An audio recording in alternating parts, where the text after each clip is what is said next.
તો બકરી ઈદ પહેલા જ રાજસ્થાનથી સુરત જઈ રહેલી ગેરકાયદેસર બકરા ભરેલી 5 ટ્રક હિન્દુ સમાજ અને પશુપ્રેમી યુવકોના સંયુક્ત પ્રયાસથી પકડવામાં આવી છે।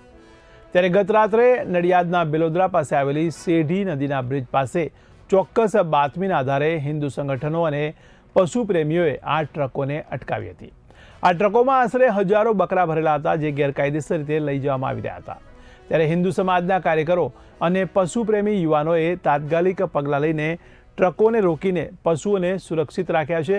ત્યારે સમગ્ર મામલાની માહિતી નડિયાદ રૂરલ પોલીસ સ્ટેશનને આપીને પોલીસે પણ ટ્રકો કબજે કરીને કાયદેસરની કાર્યવાહી હાથ ધરી છે।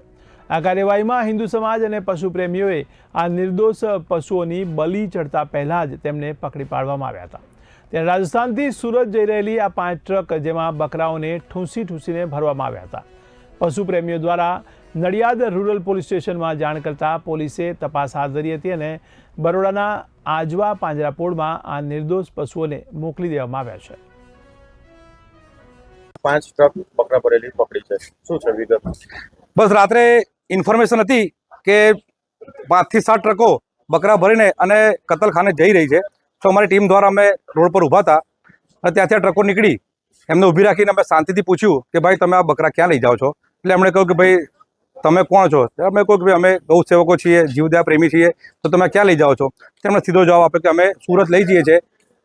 અમે પૂછ્યું કે તમારી જોડે કાગળો છે, કોઈ પરમિશન છે? તો એમણે ના પાડી કે અમારી જો કોઈ કાગળ નથી, કોઈ પરમિશન નથી। એમને યોગ્ય જવાબ ના મળ્યો એટલે અમે તરત પોલીસને ફોન કર્યો। સ્થળ ઉપર તરત પોલીસ આવી ગઈ અને પોલીસને લઈને અને 5 ટ્રક છે, ટોટલ 1000થી વધારે બકરા છે। આ બધા બકરા કતલખાને બલિ ચડાવવા માટે જતા હતા। પોલીસ દ્વારા બધી કાર્યવાહી કરવામાં આવી છે। હું જાતે ફરિયાદી બન્યો છું અને જેટલા પણ બકરા છે એ બધાને બચાવી લેવામાં આવ્યા છે અને અત્યારે હાલ પોલીસ પ્રોટેક્શન સાથે અમે આજવા પાંજરાપોળમાં આ બકરાને મૂકવા જઈએ છીએ। કાયદેસરની કાર્યવાહી પોલીસ હાથ ધરી છે। તો આગળ જે પણ નીકળશે, ક્યાંથી લાવ્યા હતા, કોને આપતા હતા, કેમના ભર્યા હતા, પરમિટ છે કે નહીં, એ બધું પોલીસ કરશે કાર્યવાહી અને અમને પોલીસ પર વિશ્વાસ છે।